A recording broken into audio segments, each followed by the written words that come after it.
तो बढ़ते हैं नेक्स्ट क्वेश्चन की तरफ। इन the given situation calculate the extension in the spring. बच्चों एक चीज बताओ, एक्सटेंशन कब होता है? जब फोर्स लगता है। तो क्या ये जो स्प्रिंग है ये स्ट्रिंग से कनेक्टेड है? इसका मतलब इस स्प्रिंग पे फोर्स कौन लगा रहा है? स्ट्रिंग, रस्सी फोर्स लगा रही है। इसका मतलब इस स्प्रिंग का जो फोर्स होगा क्या वो रस्सी के टेंशन के बराबर होगा? तो क्यों ना इस स्ट्रिंग की टेंशन निकाल ले, वही तो स्प्रिंग फोर्स होगा और उससे क्या मिल जाएगा अपने को? एक्सटेंशन। तो क्या सर की शॉर्ट ट्रिक यूज कर लेते हैं? तो अगर मेरे को इसकी टेंशन निकालनी है तो फटाफट एक्सलेशन निकाल लेते हैं। एक्सलेशन कैसे निकालते हैं? ए बराबर, चेक कर लो, नेट एक्सटर्नल फोर्स कितना, इधर कितना हो जाएगा 60, इधर हो जाएगा 40 और दोनों न्यूटन में है बेटा। अब अपोजिंग कौन सा होगा? 40 और ये 60 नीचे जा रहा होगा तो 60 माइनस 40 कितना हो जाएगा? 20 upon total mass 10, that is 2 metre per second square. और टेंशन निकालनी है, किसी में भी निकाल लो बिकॉज स्ट्रिंग तो सेम है। तो अगर मैं मान लेता हूं इसको कंसीडर करता हूं, एक्सेलेरेशन कहां है? डाउनवर्ड। जैसा सर ने बताया मास वही कंसीडर करो जिस साइड का आप एक्सप्रेशन ले रहे हो। तो क्या होगा? 6 into g minus a, that is equal to 6, 10 minus 2, answer कितना जाएगा? 48 न्यूटन। अब ये जो टेंशन है यही किसके बराबर है? स्प्रिंग फोर्स के। और स्प्रिंग फोर्स का आपको के दे रखा है, तो I can say F S is equal to K X. F S equal to K X. F S कितना? 48, के कितना? 96। तो 48 is equal to 96 into X. X की वैल्यू आ गई half metre and this is the required answer. But sir यहां पर बच्चे एक डाउट पूछते हैं और वो डाउट हम लोग डिस्कस कर रहे हैं। वो डाउट ये है कि स्प्रिंग और स्ट्रिंग जब जुड़ी हुई है तो इन दोनों में फोर्स कैसे सेम हो सकता है? तो क्या ये आंसर होना चाहिए कि ये दोनों मासलेस हैं, आइडियल है, इसलिए फोर्स सेम होगा? सर जब तक कुछ नहीं बोला जाता अपन एक कंसीडर करते हैं both the things are ideal. तो अपन दोनों का मास कंसीडर नहीं करते और दोनों को ही ये मान के चलते हैं कि both are massless and frictionless, और जो स्ट्रिंग होगी वो इनएक्सटेंसिबल है। तो इस कंडीशन के अकॉर्डिंग अपने मानते हैं कि स्प्रिंग पे जो फोर्स लग रहा है वही फोर्स स्प्रिंग पे भी सेम लग रहा है। बिल्कुल सर। आगे बढ़ते हैं बच्चों अपने नेक्स्ट क्वेश्चन की तरफ and the question is find acceleration of 3 kg and contact force between 8 kg and ground. बच्चों अगर हम लोग सबसे पहले 3 और 8 kg और इस डायग्राम को ध्यान से देखें तो देखिए इस पर्टिकुलर पुली पे जो सस्पेंशन पॉइंट है जिसपे फोर्स हम लोग 2T बोल रहे थे जब ये वर्टिकल अरेंजमेंट था, और फोर्स कितना दे रखा है? 80 न्यूटन। तो क्या बच्चों यहां पर हम लोग इस 80 न्यूटन को 2T के बराबर लिख सकते हैं? बिल्कुल। तो हमें 2T की वैल्यू पता चल गई। और बच्चों यहां पे 2T वैल्यू कब आती थी? जब यहां पर कितनी होती थी? T। तो बच्चों आंसर दीजिए कि अगर 2T की वैल्यू 80 है तो T की वैल्यू कितनी होगी? 40। तो बच्चों देखिए T की वैल्यू हमें पता चल गई, दोनों ही तरफ कितनी? 40 न्यूटन। अब ऑब्जर्व कीजिए 3 kg और 8 kg। 3 kg और 8 kg पर एक फोर्स और लग रहा है जिसको हम लोग क्या नाम दे रहे हैं? mg। तो ऑब्जर्व कीजिए बच्चों mg की वैल्यू यहां पर कितनी होगी? 30 न्यूटन। और यहां पर 8 kg पर mg की वैल्यू कितनी होगी? 80 न्यूटन। बच्चों हमसे क्या पूछा गया है? Contact force between 8 kg and ground. बच्चों सोचकर देखिए 8 kg पे ऊपर लग रहा है 40 और नीचे लग रहा है 80। तो क्या ये टेंशन इस पर्टिकुलर ब्लॉक को उठा पाएगा? नहीं, क्योंकि टेंशन की वैल्यू उसके वेट से कम है। तो इसका मतलब 8 kg इस सरफेस के साथ अपना कांटेक्ट नहीं छोड़ेगा, और अगर वो अपना कांटेक्ट नहीं छोड़ेगा तो डेफिनेटली वहां पे नॉर्मल रिएक्शन काम कर रहा है, क्योंकि हमें रेस्ट दे रखा है, क्योंकि कांटेक्ट नहीं छोड़ रहा है। तो बच्चों अगर 8 kg पर हम लोग फोर्सेस मार्क करें तो हम डिसाइड कर चुके हैं कि नीचे 80 न्यूटन है, ऊपर की तरफ टेंशन की वैल्यू 40 न्यूटन है, और हमने अभी अभी बात की कि ये कांटेक्ट नहीं छोड़ रहा है तो सरफेस इस पे नॉर्मल रिएक्शन भी लगा रही है। और अगर नॉर्मल रिएक्शन लगा रही है तो अगर हम ऑब्जर्व करें तो ये कांटेक्ट नहीं छोड़ रहा है, मतलब रेस्ट पे है, मतलब ये दोनों मिलकर इस 80 न्यूटन को बैलेंस कर रहे हैं। तो normal plus tension is equal to 80, normal is equal to 80 minus tension की वैल्यू 40। तो नॉर्मल रिएक्शन कितना आ जाएगा? 40 न्यूटन। बच्चों आपने ऑब्जर्व किया कि हम लोगों ने नॉर्मल रिएक्शन कैलकुलेट किया 40, जो कि सेल्फ एडजस्टेबल फोर्स होता है, हम अच्छे से जानते हैं। अब बच्चों देखिए ये 3 kg की बात करते हैं। 3 kg पे टेंशन कितना है? 40 और mg कितना है? 30। देखकर बताइए क्या 3 kg ऊपर की तरफ लिफ्ट हो जाएगा? बिल्कुल हो जाएगा, क्योंकि ऊपर की तरफ टेंशन जो है वो उसके mg से ज्यादा है। तो याद आ रही है F नेट बराबर ma। तो ऑब्जर्व कीजिए बच्चों ये रहा 3 kg, इस पर ऊपर की तरफ टेंशन है 40 और ये रहा mg इज इक्वल टू 30 और एक्सेलरेशन कहां होना चाहिए? अपवर्ड्स। तो नोटिस कीजिए, अगर एफ नेट बराबर ma वापस से लगा दें, जो कि हमारे लिए सबसे बढ़िया इक्वेशन है, ये हो जाएगा 40 माइनस 30 इज इक्वल टू 3। तो एक्सेलरेशन आ जाएगा 10/3 metre per second square. According two options हम लोग इसको g/3 भी बोल सकते हैं। नाउ इट डिपेंड्स कि हमें क्या लिख कर दिया है। बिल्कुल। तो बढ़ते हैं नेक्स्ट क्वेश्चन की तरफ। Find acceleration of 4 kg block when 5 kg block is just lifted from ground. There is a word just lifted. अब just lifted का मतलब क्या समझते हो? सर ने आपको बार बार एक बात समझाई थी, just lifted मतलब just वो अपने कांटेक्ट को छोड़ रहा है। अगर just वो अपने कांटेक्ट को छोड़ रहा है तो इस पॉइंट पे जो टेंशन होगी वो कहीं ना कहीं इसके mg को बैलेंस करनी चाहिए, तब जाके तो वो जस्ट अपलिफ्ट होगा। इसका मतलब यहां पर mg वैल्यू कितनी होगी? 50। तो ये जो टेंशन है ये भी कितनी होनी चाहिए? 50। अब टेंशन 50 होनी चाहिए, तो उसके बाद अपन क्या काम कर सकते हैं? ध्यान देना, यहां पर एक थ्रस्ट फोर्स लग रहा है, that is 30t, where t is time. इसका मतलब ये फोर्स वेरिएबल है, टाइम के बढ़ने के साथ साथ ये फोर्स भी बढ़ रहा है। तो इनिशियली ये फोर्स 0 होगा जब टाइम 0 होगा, टाइम 1 सेकेंड होगा तो 30 न्यूटन हो जाएगा। तो ऐसा कितना फोर्स यहां पर आ जाए ताकि इसकी टेंशन 50 हो जाए? तो अपने को क्या पूछा गया है? Acceleration of 4 kg। इस 4 kg का एक्सेलरेशन बताना है जब ये जस्ट अपलिफ्ट हो गया। अपलिफ्ट कब हुआ? जब यहां का टेंशन कितना था? 50। तो पहले चेक करते हैं इसका इन तीनों टेंशन से क्या रिलेशन है। तो देखो, ये स्ट्रिंग यहां से जाते हुए इधर आई और घूम के यहां पहुंच गई। क्या स्ट्रिंग सेम रही? बिल्कुल। अगर स्ट्रिंग सेम रही तो इस पॉइंट पर टेंशन अवे t, इस पॉइंट पर टेंशन T और इस पॉइंट पर टेंशन T। तीनों पे टेंशन कितनी है? T। तो टोटल टेंशन कितनी हो गई? 3T। क्या 3T फोर्स डाउनवर्ड लग रहा है और इसको कौन बैलेंस कर रहा है? 30T। आई कैन से 30T is equals to 3T।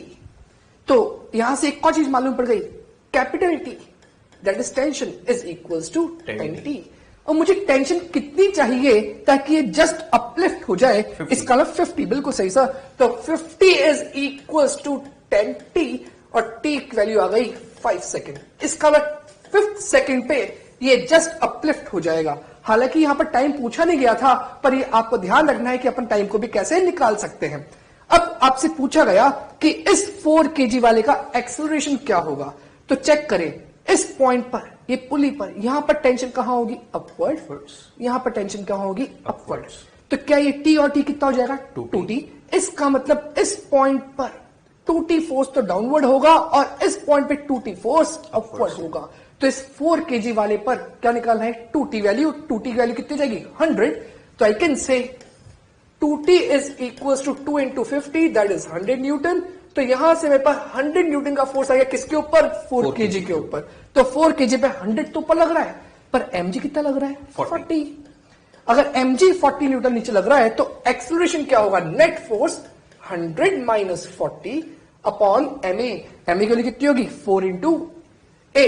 तो यहां पर 4 into a भी डायरेक्ट लिख सकता हूं और 4 को मैं नीचे ले आऊंगा तो a कितना हो जाएगा? 60/4 that is equal to 15 metre per second square. तो बेटा ध्यान रखेंगे, ये जो पार्ट मैंने करा सॉल्व, ये सिर्फ और सिर्फ इसलिए सॉल्व करा था कि आपको टाइम निकालना भी आ जाए, पर ऑल्दो इसकी आवश्यकता नहीं है। आप डायरेक्टली चेक कर सकते हो, मैंने स्टार्टिंग में इसको 50 निकाल दिया था और निकालने के बाद यहां पर आप 2 लिख सकते हो, that is 100 minus 40 60 upon mass 4 that is equal to 15 metre per second square. एक बहुत अच्छा क्वेश्चन सर ने आपको एक्सप्लेन किया।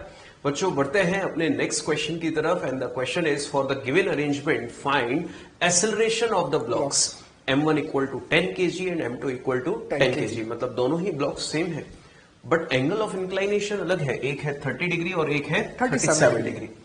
And tension in the strings ये हमें कैलकुलेट करना है। बच्चों देखिए, इस क्वेश्चन को जब हम लोग सॉल्व करते हैं तो सबसे पहले याद आ रहा है इंक्लाइन प्लेन।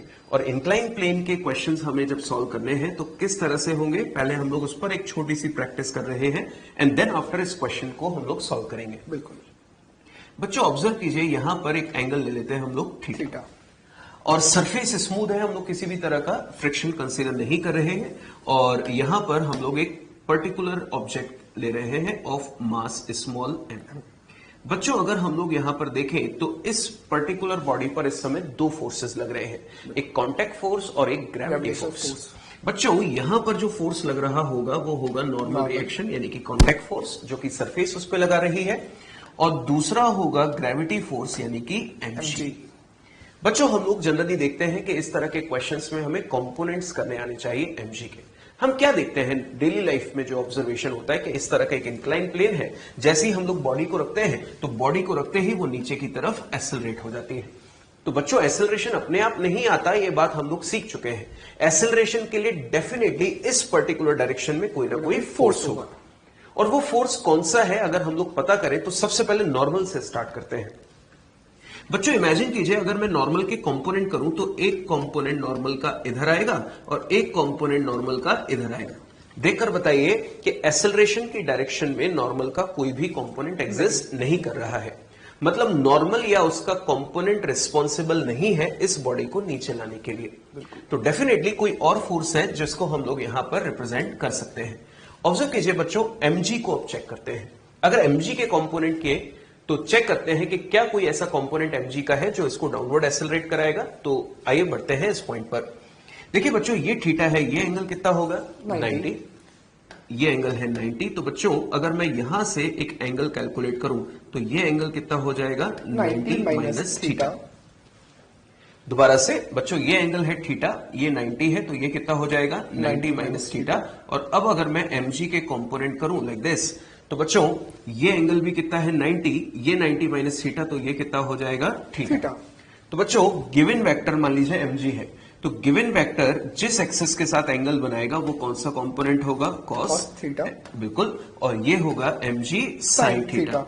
बच्चों नोटिस करके देखिए कि mg cos थीटा क्या कर रहा है, नॉर्मल रिएक्शन को बैलेंस कर रहा है, और बॉडी को नीचे लाने का काम किसका है mg sin थीटा का। तो हमें पता चल गया कि ये वो फोर्स है इस डायरेक्शन में जो बॉडी को एक्सेलरेट करा रहा है, और एक्सेलरेशन हमें निकालना है तो mg sin theta upon mass, तो एक्सेलरेशन कितना आ जाएगा g sin theta as per requirement, जैसे भी हमको क्वेश्चन में जरूरत पड़ेगी।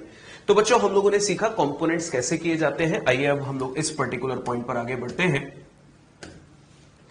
ऑब्जर्व कीजिए बच्चों, हमें जो डायग्राम दिया गया है m1 एंड m2, अब यहां पर एंगल डिफरेंट है पर मास सेम है। बच्चों यहां पर भी एक चीज हम लोग सीखेंगे, वो आपको अच्छे से आनी चाहिए, उसको हम लोग डिटेल में बात कर रहे हैं। अब मैं mg cos theta component mark नहीं कर रहा हूं क्योंकि वो नॉर्मल से ऑलरेडी बैलेंस है। हम mg sin थीटा पर फोकस कर रहे हैं। सबसे पहले तो मार्क कर देते हैं tension force away from the body, जो इस तरह से काम कर रही होगी। नीचे की तरफ हमने मार्क कर दिया m1g sin 30, बिल्कुल, और यहां पर हमने मार्क कर दिया m2g sin 37, बिल्कुल 37 डिग्री। अब कई बार इस तरह का क्वेश्चन आ जाता है कि दोनों तरफ ब्लॉक सेम है, तो बच्चों ऐसे क्वेश्चंस में हमें क्या करना चाहिए। अब मैं जब तक इसमें वैल्यू ना रखूं मुझे समझ में नहीं आ रहा कि दोनों में से कौन सा फोर्स ज्यादा है या कम है। तो ऐसी कंडीशन में मैं कोई भी फोर्स कंसीडर कर लूं, मतलब कोई भी डायरेक्शन ऑफ एक्सेलरेशन कंसीडर कर लूं। मेरा कहने का मतलब है कि जब तक मैं यहां पर वैल्यू नहीं रखता तब तक मुझे समझ में नहीं आ रहा है कि कौन सा ब्लॉक नीचे जाएगा या कौन सा ब्लॉक ऊपर जाएगा। तो ऐसी सिचुएशन में आपकी जो मर्जी वो डायरेक्शन कंसीडर कर लीजिए और उसके हिसाब से अपने क्वेश्चन को सॉल्व करना स्टार्ट कर दीजिए। अगर आपका फाइनल आंसर एक्सेलरेशन बराबर पॉजिटिव आया तो इसका मतलब यह है कि आपने जो एक्सेलरेशन की डायरेक्शन सोची वो बिल्कुल सही है। और अगर आपका फाइनल आंसर सॉल्व करने के बाद एक्सेलरेशन इक्वल टू नेगेटिव में है, इसका मतलब आपने जो एक्सेलरेशन की डायरेक्शन मार्क की थी वो सही नहीं थी, उसकी अपोजिट होनी चाहिए थी। बस इतना सा फर्क है। तो ध्यान रखें, जैसी अपनी मर्जी वैसे क्वेश्चन स्टार्ट कर दीजिए। आंसर प्लस आया मतलब डायरेक्शन सही मार्क की गई थी, और माइनस में आया मतलब जो डायरेक्शन मार्क की गई थी उसको उल्टा कर लीजिए, वो अपना आंसर होगी। बट फिलहाल हमें मासेस गिवन है, हम लोग वैल्यू प्लेस करते हैं। देखिए 10 kg, तो 10g कितना 100 इंटू साइन 30 1/2, तो ये कितना हो जाएगा 50 न्यूटन। इसी तरह से यहां पर m2g 100 साइन 37 3/5, तो 100 इंटू 3/5 कितना हो जाएगा 60। बताइए बच्चों कौन सा फोर्स डोमिनेटिंग है 60 न्यूटन। तो इसका मतलब ये एक्सेलरेशन होगा डाउनवर्ड और ये एक्सेलरेशन होगा अपवर्ड्स। बच्चों इस क्वेश्चन में अगर हम लोग फ्री बॉडी बना चुके हैं तो इक्वेशन बनाए। देखिए m2g कहां जा रहा है नीचे, इस पे नेट फोर्स कितना है 60 माइनस ऊपर की तरफ tension is equal to mass कितना है 10 इंटू एक्सेलरेशन, जो हमें क्वेश्चन में कैलकुलेट भी करना है। इस ब्लॉक पे देखें ये ऊपर जा रहा है तो कौन डोमिनेट कर रहा होगा? टी। अपोज कौन कर रहा है? 50। तो T minus 50 is equal to again 10। बच्चों ये दोनों आपस में कैंसिल, एक प्लस का है एक माइनस का है। 60 minus 50 10 is equal to 20a। तो एक्सेलरेशन कितना आ जाएगा? Half metre per second square. अब बच्चों एक्सेलरेशन की वैल्यू किसी भी एक इक्वेशन में रख दें तो हमें क्या मिल जाएगा? टेंशन। तो देखिए अगर मैं ये वैल्यू प्लेस करूं तो t minus 50 is equal to 10, acceleration कितना है? हाफ। तो ये कितना होगा? 5 और 50 उधर जाके ऐड हो जाएगा तो टेंशन कितना हो जाएगा? 55 न्यूटन। ये इस क्वेश्चन के आंसर है। तो स्टूडेंट्स अब क्यों ना इसको हम लोग शॉर्ट ट्रिक से भी डिस्कस करते हैं। बिल्कुल, जैसा कि सर ने आपको बताया था एक्सेलरेशन होता है नेट फोर्स अपॉन मास, पर फोर्स कैसा? External force. तो यहां पर अपन उसी चीज की बात कर लेते हैं। तो ध्यान देना, क्या इस पर फोर्स लग रहा है 50 न्यूटन और इस पे फोर्स लग रहा है 60 Newton? Which one is dominating? 60 Newton. तो इस पे जो दोनों पे नेट एक्सटर्नल फोर्स होगा, दोनों अपोजिंग डायरेक्शन में है, तो 60 माइनस 50 दैट इज 10। तो मैं लिख सकता हूं acceleration is equal to net force that is 60 minus 50 upon total mass 10 और 10 20। तो 20 this is equal to 10 by 20 this is half metre per second square. तो सेम आंसर आया है जो आपको यहां पर सर ने निकाला था। दूसरी बात होती है टेंशन की। तो टेंशन के लिए सर ने आपको एक बहुत अच्छी बात बोली थी, अगर एक्सेलरेशन अपवर्ड है तो टी बराबर एम जी प्लस ए और डाउनवर्ड है तो एम जी माइनस ए। पर याद करो वहां पर जो सिस्टम था उसमें ब्लॉक्स वर्टिकल मूव हो रहे थे, पर क्या यहां पर जो ब्लॉक मूव हो रहे हैं वो अलोंग द इंक्लाइन हो रहे हैं? अगर अलोंग द इंक्लाइन हो रहे तो क्या डिफरेंस आया? जब ब्लॉक्स वर्टिकल थे तो क्या डायरेक्टली उन पे जी लग रहा था? That is m g. पर यहां पर क्या उस पे एम जी डायरेक्ट लग रहा है या एम जी साइन थीटा लग रहा है? एम जी साइन थीटा लग रहा है। तो अगर मैं बात करूं तो इस पर डायरेक्टली जी नहीं लग रहा, क्या लग रहा है? जी साइन थीटा। तो याद रखना बच्चों इस बात को, अगर इंक्लाइन प्लेन है तो जैसा सर ने आपको कुछ देर पहले समझाया था ये थीटा था, तो इस पे क्या लग रहा था? M g sine theta. तो यहां पर जो इफेक्टिव जी है वो कितना है? जी साइन थीटा। तो अब जहां जहां सर ने आपको जी बोला था वहां क्या कंसीडर करोगे? जी साइन थीटा कंसीडर करोगे।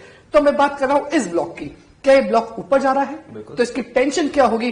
टेंशन इज इक्वल टू इस ब्लॉक का मास m1 का मास 10 kg इनटू जी इफेक्टिव जो अब यहां पर हो चुका है। जी इफेक्टिव इज जी साइन 30। बिल्कुल सर, प्लस ए।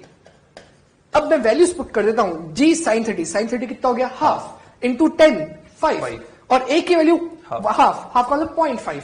तो आई कैन से 10 5 प्लस 0.5 अगेन 55 न्यूटन।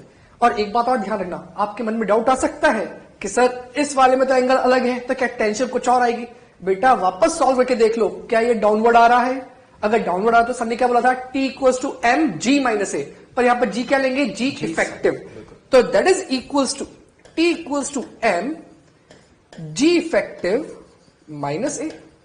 एम की वैल्यू अगेन 10 बिकॉज M2 भी आपको 10 दे रखा है। क्या इस बार ये नीचे इसलिए मैंने G माइनस ए लिखा है? इसका थीटा कितना? 37। तो G इफेक्टिव कितना होगा? G sine 37 minus a is 0.5। G sine 37 कितना होगा? 6 माइनस 0.5 5.5 इंटू 10 55। तो बेटा शॉर्ट ट्रिक वही है जो पहले भी थी, बस पहले वर्टिकल था इसलिए जी लिया था, इस बार इंक्लाइन प्लेन है इसलिए अपने क्या लिया? जी साइन थीटा। तो बच्चों आपने देखा सर ने आपको शॉर्ट ट्रिक की हेल्प से भी एक्सप्लेन किया, बस इसीलिए वहां पर आपसे बोला गया था कि मेथड हमेशा काम आएगा एफ नेट बराबर एम ए, क्योंकि शॉर्ट ट्रिक क्वेश्चन के साथ चेंज हो सकती है और वो हमें ध्यान रखनी पड़ेगी। और एफ नेट बराबर एम ए का फायदा यह है कि बस उतनी सी इक्वेशन ध्यान रखिए और किसी भी तरह का क्वेश्चन ले आइए, हम लोग बड़ी आसानी से सॉल्व कर सकते हैं। बच्चों बढ़ते हैं अपने नेक्स्ट क्वेश्चन की तरफ और उसमें लिखा हुआ है in the given arrangement an uniform rod of mass 4m and length 4 meter and a small ball m is shown। Observe कीजिए, एक रॉड हमको दी गई है जिसका मास 4m है और लेंथ 4 मीटर है और साथ में एक स्मॉल बॉल हमें दी गई है जिसका मास है स्मॉल m। लिखा हुआ है if the system is released from rest then find the time taken by ball to cover the length of rod. बच्चों यहां पर मोशन अगर ऑब्जर्व करें तो सबसे पहले हम लोग नोटिस करते हैं फोर्सेस को। ऑब्जर्व कीजिए, अगर एक्सेलरेशन कैलकुलेट किया जाए, इनिशियली दोनों रेस्ट पे थे, ये हमें क्वेश्चन में गिवन है, और अगर इनिशियली रेस्ट पे हैं तो हम सबसे पहले ये पता करें कि बिकॉज ऑफ डोमिनेटिंग फोर्स इसका एक्सेलरेशन कितना होगा नेट फोर्स की वजह से। यहां पर है 4 mg और ये है कितना mg। तो आप देख रहे हैं कि इस साइड फोर्स की वैल्यू ज्यादा है, तो ये सिस्टम यहां से एक्सेलरेट होगा नीचे और यहां से ये एक्सेलरेट होगा ऊपर। तो सबसे पहले एक्सेलरेशन ऑफ सिस्टम हम लोग कैलकुलेट करें तो net external force 4 mg minus mg and total mass is 5 m। बिल्कुल।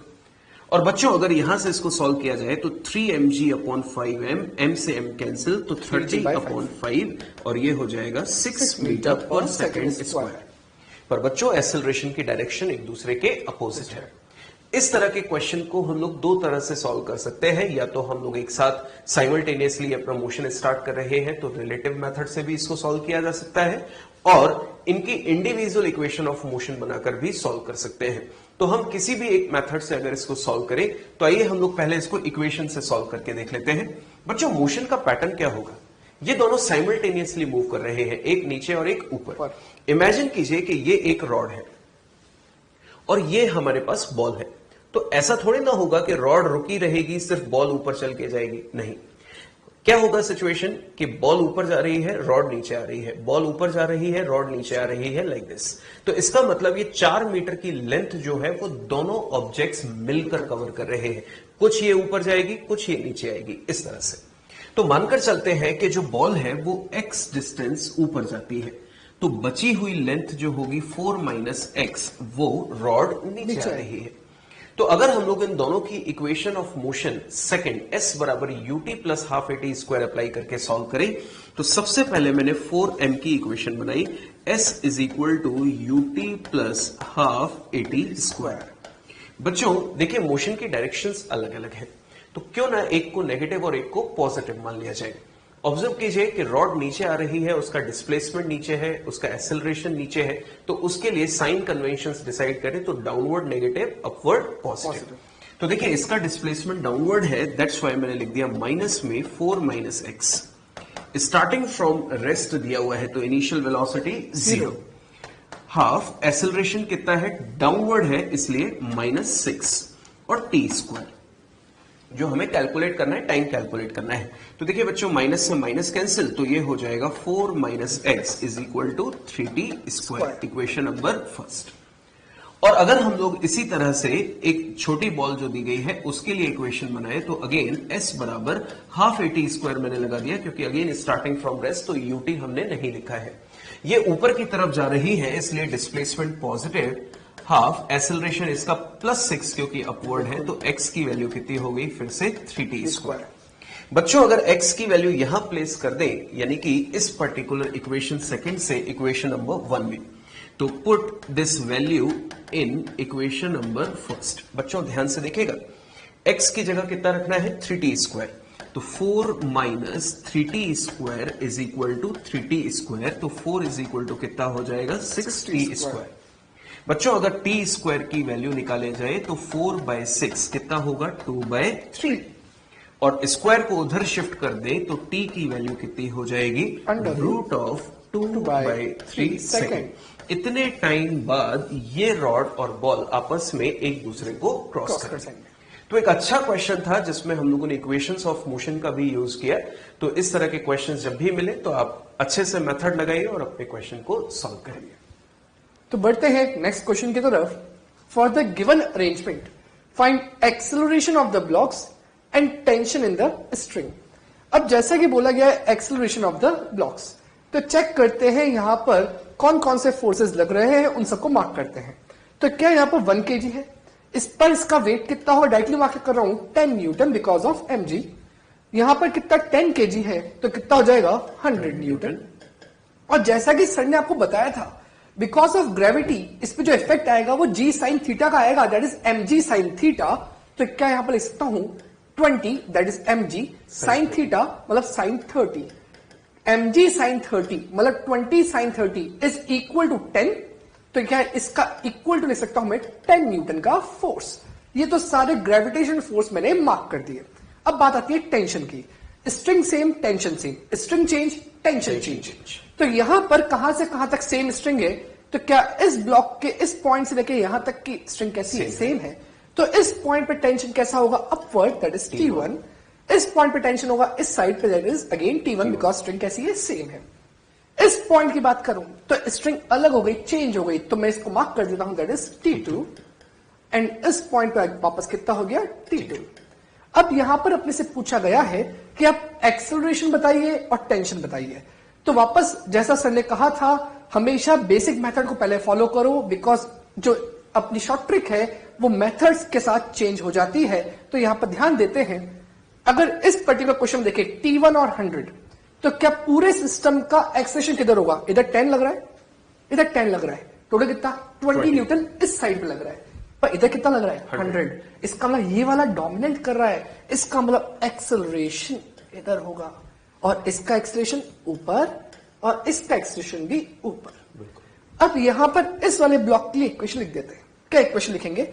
100 minus T1, because dominating force is 100, that is equals to 10A।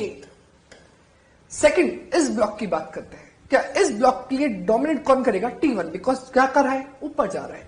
तो T1 minus T2 minus 10, T1 minus T2 minus 10, that is equal to mass into acceleration. Mass is 2A। Again here dominating T2, तो T2 minus 10 is equals to 1A।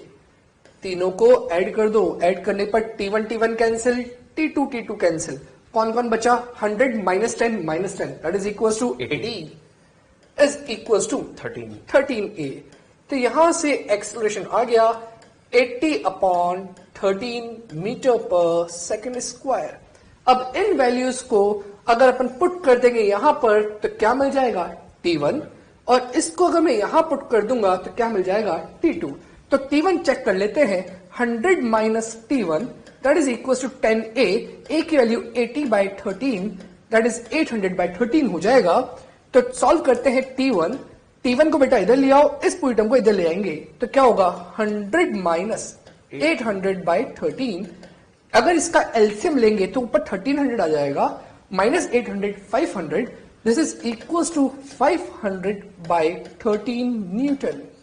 Again for T2 acceleration put कर दो यहां पर, और इस 10 को ले आओ right side to find T2। तो डायरेक्टली देखो मैं क्या लिख रहा हूं, T2 is equal to 10 plus 1A। A is what? 80/13, तो 1 into 80/13। और यहां से वापस एलसीएम लेंगे तो 13 into 10 130 प्लस 80 210। तो क्या यहां से आंसर आएगा? 210/13 न्यूटन। ये क्या हो गया? T2। और बेटा अगर शॉर्टकट लगानी है तो मैं बस वर्बली बोल रहा हूं, यहां पर क्या हो जाएगा? 10, यहां कितना है? 100, यहां कितना है? 10। कौन कौन अपोजिंग? ये दोनों अपोजिंग। कितना अपोजिंग? 20 Newton opposing. तो 100 minus 20, that is 80 upon total मास 13, तो 80/13 metre per second square is the acceleration. अगर इस पॉइंट के T2 की बात करें, ये कहां जा रहा है? ऊपर। पर क्या वर्टिकली है? इसका मतलब क्या लग रहा होगा? G लग रहा होगा। तो T2 बराबर mg प्लस A। तो m की वैल्यू 1, G की वैल्यू 10, A की वैल्यू 80/13, उससे T2 आ जाएगा। ये वाला ब्लॉक बिल्कुल वर्टिकल है, मतलब G लग रहा होगा। तो क्या T1 नीचे जा रहा है, तो क्या होगा? T1 that is equal to m G minus A। m कितना? 10, G कितना? 10, और A की वैल्यू 80/13, उससे भी आपका आंसर सेम आएगा। बिल्कुल। आगे बढ़ते हैं बच्चों, अब एक छोटा सा डिस्कशन हम लोग करते हैं। अभी तक जो हम लोग पढ़ रहे थे वो थी फिक्स्ड पुली। बच्चों देखिए, फिक्स्ड पुली का मतलब आप ऑब्जर्व किए, इन सभी डायग्राम्स में आपने नोटिस किया कि जो पुली है वो अपनी जगह पर क्या थी? फिक्स थी। वो अपनी जगह पे मूव नहीं कर सकती थी। बट अब अगर हमारे सामने ऐसी पुली आ जाए जो कि अपनी जगह से मूव करेगी, यानी कि मूवेबल पुली, तो उनका क्या कॉन्सेप्ट है वो हम लोग डिस्कस कर रहे हैं। और उसके लिए छोटा सा बेसिक डिस्कशन करते हैं और अपने कॉन्सेप्ट्स बनाते हैं, एंड देन आफ्टर अपने क्वेश्चन को हम लोग सॉल्व करेंगे, तो मजा आएगा। ऑब्जर्व कीजिए कि लेट अस कंसीडर, मैंने इमेजिन कर लिया कि M1 की वैल्यू ज्यादा है M2 से। अभी मैं किसी भी तरह का कोई एक्सेलरेशन या किसी भी तरह की कोई वैल्यू नहीं निकाल रहा हूं, सिर्फ एक बेसिक डिस्कशन कर रहे हैं। देखिए M1 ज्यादा है तो M1 कहां आएगा? नीचे। और M2 कहां जाएगा? ऊपर। M1 का एक्सेलरेशन नीचे होगा, डिस्प्लेसमेंट नीचे होगा, वेलोसिटी नीचे होगी। बिल्कुल। जबकि इसी के लिए बात करें तो इसके लिए x, v और a कहां होंगे? अपवर्ड। टेंशन फोर्स मार्क करें तो ये हो गया टेंशन फोर्स और ये हो गया टेंशन फोर्स। बच्चों अब मैं बात कर रहा हूं वर्क डन की। वर्क निकाल रहे हैं, जैसा कि हम लोग जानते हैं कि वर्क इज इक्वल टू क्या होगा, dot product of force and displacement, यानी कि F डॉट डी। तो बच्चों मैं सबसे पहले निकाल रहा हूं work done by tension on M1। Work done by tension on M1। बच्चों देखिए M1 ब्लॉक कहां जा रहा है, नीचे। ध्यान से सुनना, मैं अगर टेंशन का वर्क डन निकाल रहा हूं तो मुझे सिर्फ और सिर्फ टेंशन फोर्स से मतलब है और कोई भी फोर्स से मतलब नहीं है। तो टेंशन ऊपर है और डिस्प्लेसमेंट नीचे है।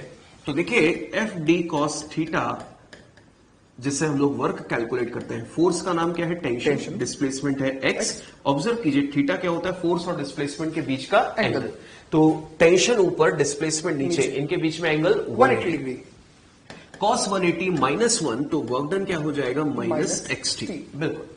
और इसी तरह से अगर हम लोग वर्क डन कैलकुलेट करें बाय टेंशन ऑन M2, तो वापस से एफ डी कॉस थीटा। बच्चों फोर्स अगर इस पे देखें तो टेंशन ऊपर है, डिस्प्लेसमेंट भी ऊपर है, दोनों पैरेलल, तो एंगल इनके बीच में 0। तो टी एक्स कॉस 0, जो कॉस 0 होता है +1, तो ये हो गया प्लस एक्सटी।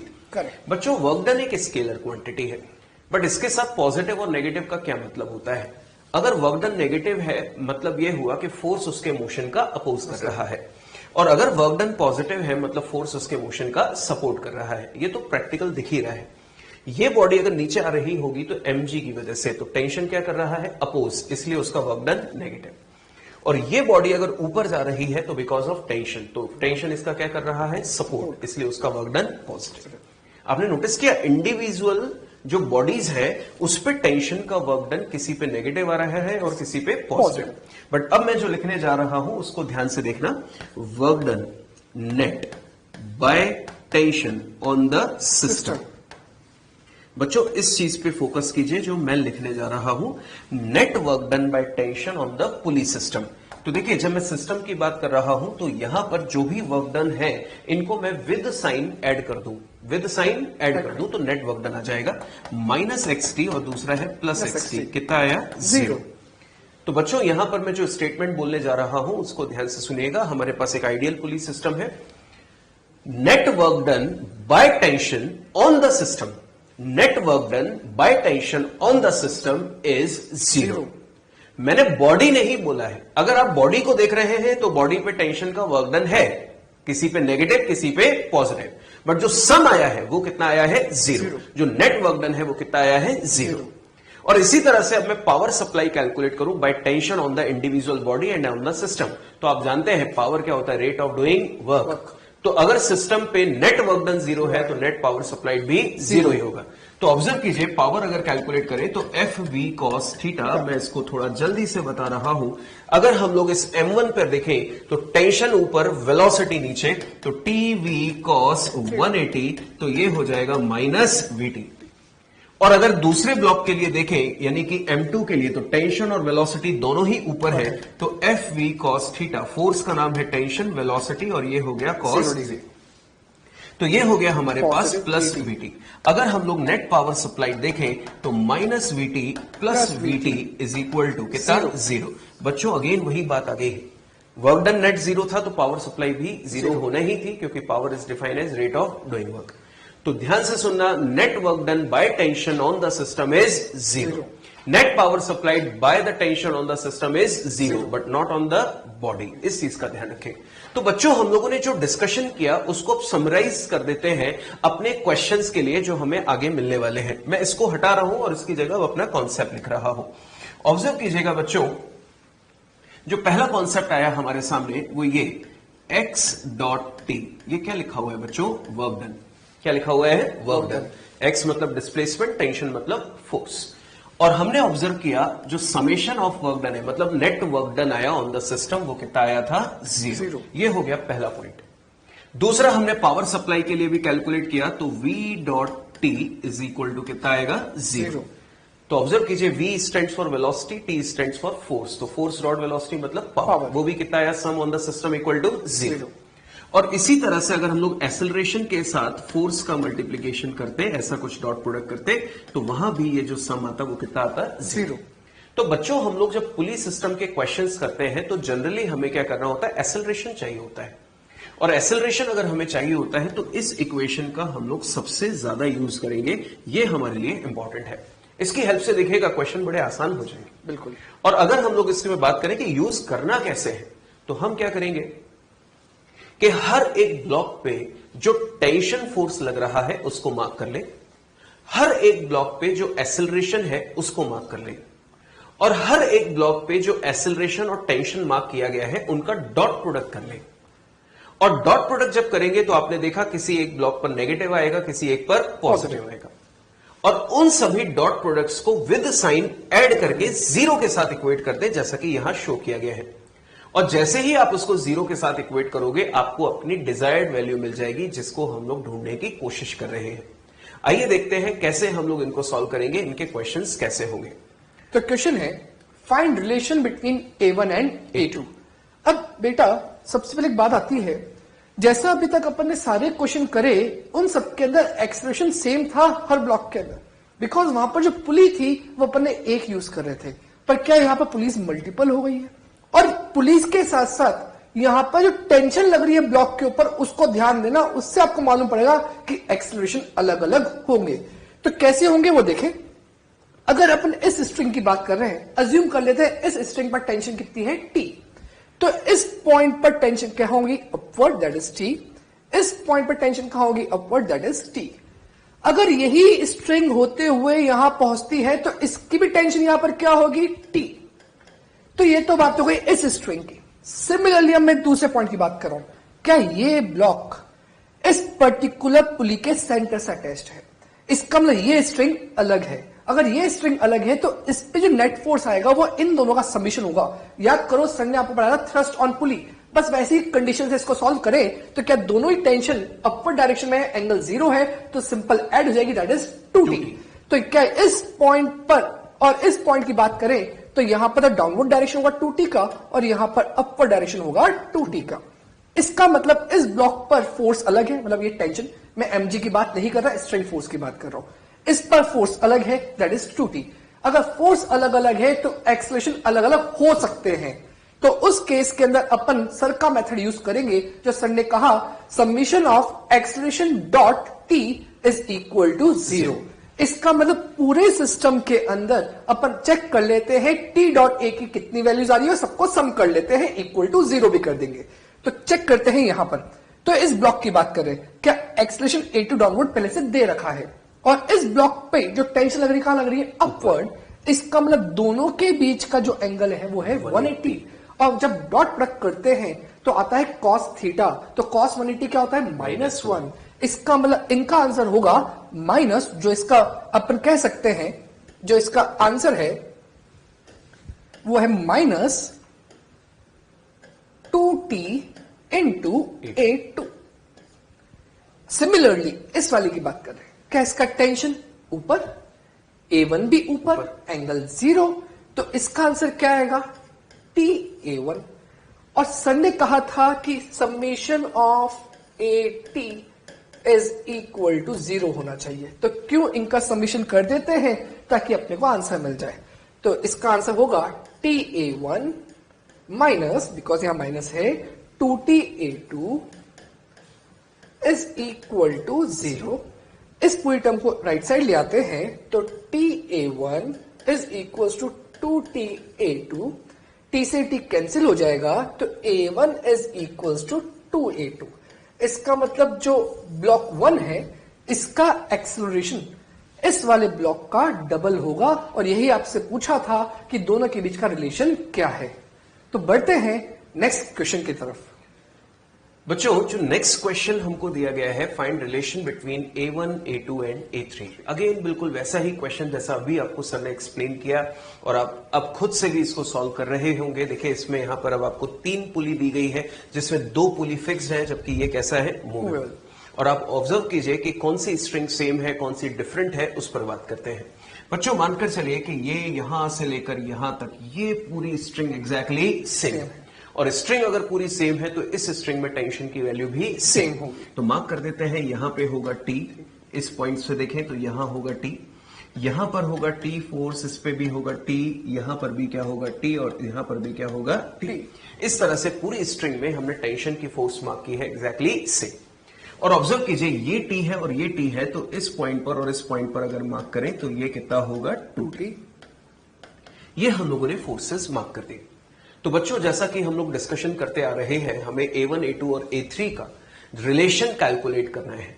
मैं आपको यह भी बताऊंगा कि इन रिलेशन को क्यों निकाला जा रहा है, इनकी जरूरत क्या है, पर पहले हम लोग इनका रिलेशन निकालें। तो क्या सीखा हम लोगों ने, summation of A dot T equal to 0, मतलब हर एक ब्लॉक पे लगने वाली टेंशन और उसके एक्सेलरेशन का डॉट प्रोडक्ट कीजिए, विद साइन ऐड कीजिए और उनको 0 के साथ इक्वेट कीजिए। चेक कीजिए, M1 ब्लॉक पे टेंशन फोर्स भी आगे है और एक्सेलरेशन भी आगे है, दोनों पैरेलल है, तो इनका डॉट प्रोडक्ट कैसा होगा, पॉजिटिव, क्योंकि cos 0 की वैल्यू 1। तो यहां पर हम लोगों ने इसके लिए लिख दिया प्लस TA1। करेक्ट। बात करें अब हम लोग इस ब्लॉक की, ऑब्जर्व कीजिए इस पे एक्सेलरेशन कहां है, नीचे, और टेंशन कहां है, ऊपर। क्या ये दोनों एक दूसरे के एंटी पैरेलल है? बिल्कुल सर। और एंटी पैरेलल है तो एंगल 180 डिग्री और cos 180 माइनस, तो डॉट प्रोडक्ट आएगा नेगेटिव 2TA2। अब बचा है A3। देखिए इस पर टेंशन कहां लग रहा है, पीछे, और एक्सेलरेशन भी कहां है, पीछे। तो टेंशन और एक्सेलरेशन दोनों की डायरेक्शन सेम है, तो डॉट प्रोडक्ट पॉजिटिव। ये हो गया TA3 इक्वल टू 0। अब देखिएगा बच्चों, अगर इसको हम लोग अब सॉल्व करें तो ये टी और ये टी आपस में कैंसिल, तो ये हो गया A1 plus A3 is equal to 2A2। और यहां से हम लोग इनके बीच में रिलेशन देख सकते हैं। A2 की वैल्यू इंडिविजुअली निकालना चाहे तो A1 plus A3 upon 2 equal to A2। अब बात चल रही थी कि इनकी जरूरत क्या है। बच्चों सोच के देखिए, पहले तो हम लोग इस पे चर्चा करें कि अगर मैं A1, A2 और A3 की जगह X1, X2, X3 लिखकर दे देता और क्वेश्चन में यहां पर वही चीज लिखी होती, तो मैं यहां पर A डॉट टी की जगह क्या कर रहा होता, X dot T equal to 0। तो वहां से हमको X1, X2, X3 का रिलेशन मिल जाता।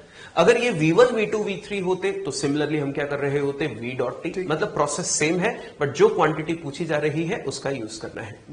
अब बच्चों जैसा कि बात चल रही थी कि इनको क्यों निकाला जाए, बच्चों इसको निकालने की जरूरत है क्योंकि Fnet बराबर MA तो काम कर ही रहा है, पर इस क्वेश्चन में आप नोटिस करेंगे कि अननोन ज्यादा होंगे और इक्वेशंस कम बन रही होगी। कैसे, आइए चेक करते हैं। बच्चों हम लोग एक पर्टिकुलर वैल्यू कंसीडर करते हैं कि मासेस हमें गिवन है। क्या गिवन है, मासेस। मान लेते हैं मासेस गिवन है और हमसे पूछा गया है find the values of acceleration and tension in the strings. तो काउंट करो कितने अननोन है, 1, 2, 3 और टेंशन 4 अननोन है, मासेस हमें गिवन है। आइए बनाते हैं इक्वेशन।